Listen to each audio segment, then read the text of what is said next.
I would say the top thing I would recommend is having a timetable. Just try and make one that suits you and that suits your working environment. You know, use colour, highlight, and try to make it as appealing as possible. I will try to take regular breaks, have a strict time that I finish, and on those breaks try to get out of the space where I'm studying. Breakfast, lunch and dinner, they are not breaks, okay? They are essential. Say to yourself, after these 100 words, I'm going to have a 10-minute break. I like to use this app on my phone called Good Time, which is basically where you study for 25 minutes and then have a 5-minute break. But I think it's just really important to create a clear distinction between your breaks and your studying time.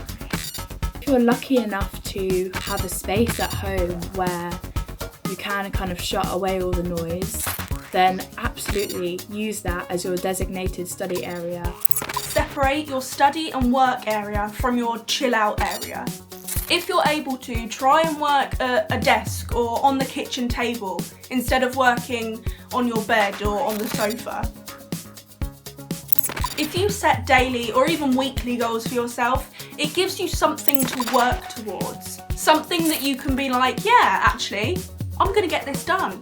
Organise what you're going to do for the following day, a day before.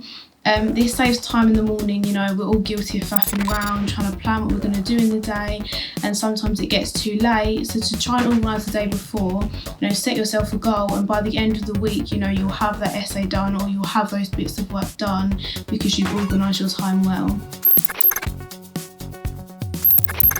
Mental health. Mental health. Mental health. And mental health. I'd highly recommend meditation and getting outside.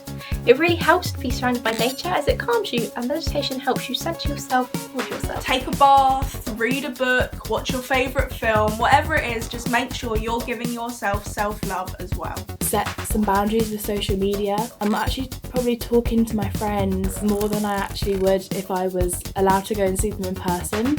And that sounds like a really nice thing, and it is for the most of the time, but it can also be quite overwhelming, and you might also feel like you need some time to yourself. Every day just sort of say to yourself, okay, for this hour I'm not going to look at Instagram or Facebook or whatever, Snapchat, whatever. Physical health, because that's just important as your mental health. I try and go out when I can, do walks. I'm a photographer, so I actually go out and take pictures of the landscape, and it just brings a feeling of normality and kind of keeps me level-headed and cool.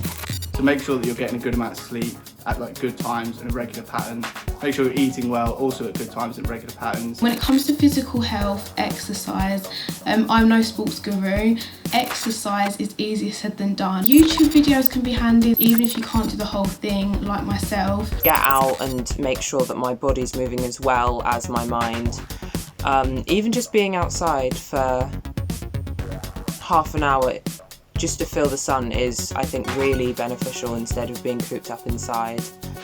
One of the biggest things I think that has come out of quarantine is the need to have communications with others. All the social media that we have it's really good at keeping in touch with people, and you feel like you are around them. Utilise your group chats, guys. Like, group chats are not just for sending funny things that you find on Twitter. You know, put your questions, if you need help on something, like put it in. Utilise that platform. Even though these times are tough, we need to be able to see the positives out of a bad situation.